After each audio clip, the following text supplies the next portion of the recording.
But one thing I do remember is because obviously I've done the gear with my S7, and then well, obviously you've got the Oculuses which are out now. When I did the S7, even when I was just watching things on it, I just felt so ill. I felt sick Yep. Yep. going through it. Whereas the Oculuses now, they're a lot different. You feel a lot more.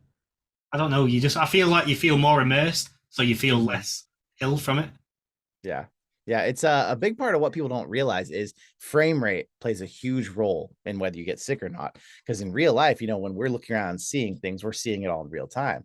But when you get into a headset, especially in those old phone ones, the phone would start to overheat and the frame rate would drop. So you imagine you turn your head 90 degrees really quick and it lags. The screen kind of jitters its way to turn with you. That's how you instantly make people sick. And even original Doom on a flat screen made people sick back in the day.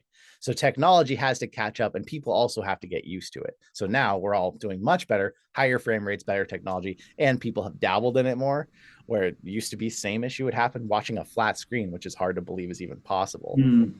Hmm. Yeah, because I'm not a VR gamer, but I'm just a flat screen gamer, probably want to call us now. I've got a friend who there's a game Raft that we play, Yeah. and he gets so seasick playing that game that he just cannot play it at all anymore.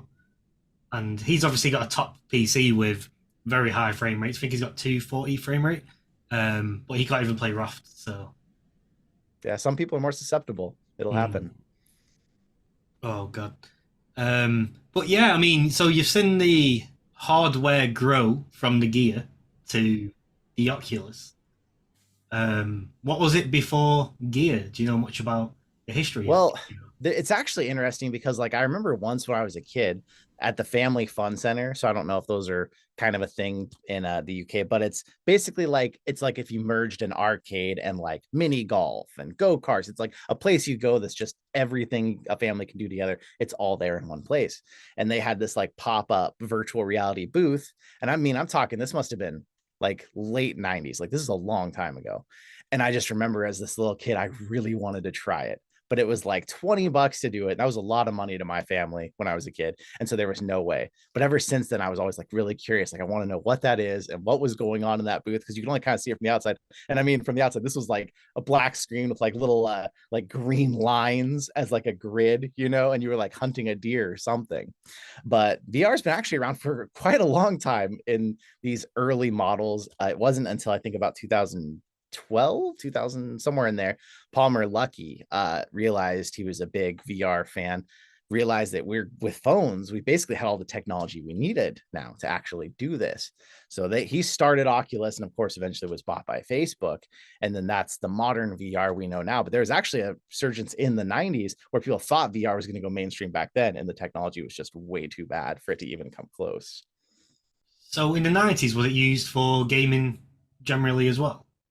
There was some gaming, arcades like I went to had it, but it was just so expensive that mostly companies were experimenting with it, trying to figure out what they could do.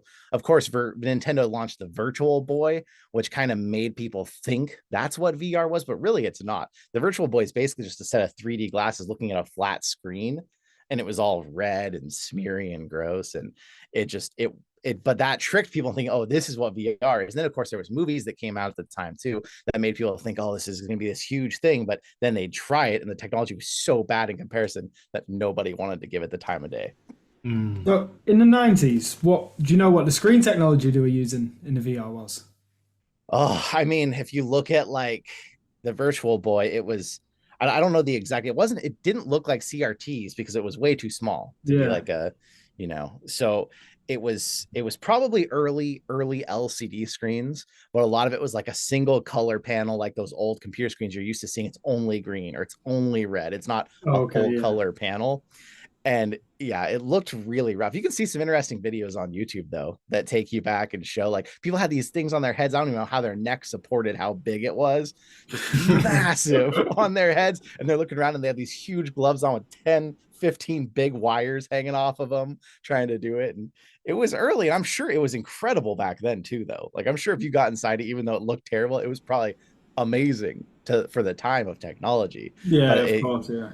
Yeah, technology has to reach a point where people can afford even an expensive version of it, like it did when it was about $1,000 a few years ago. But back then, think about something like that, 10, 15, $20,000 for something that's just no one can have it.